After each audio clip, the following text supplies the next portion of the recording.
तरी तुला पाहुनी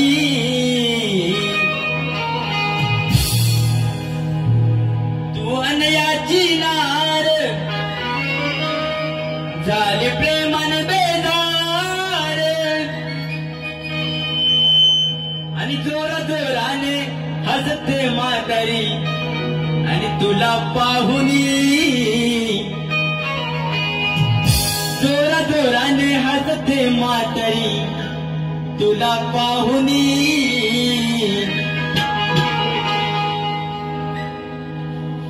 आन धरलंच काय राधे ग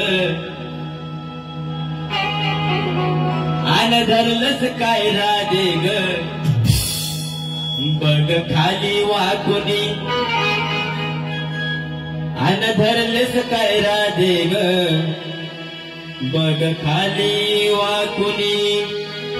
गवळणीचा विषय असा आहे की राधा ही कृष्णाच्या प्रेमात पडली होती आणि ही अनयाची राधा असताना सुद्धा कानाच्या प्रेमात मोहित झाली होती।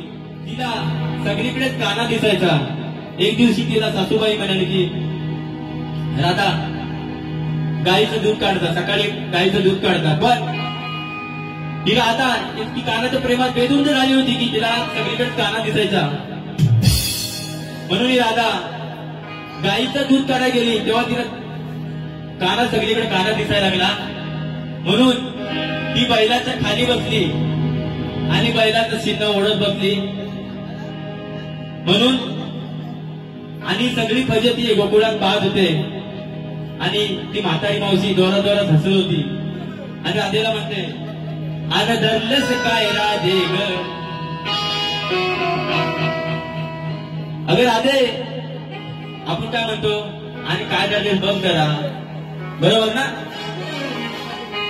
गाव ना गावला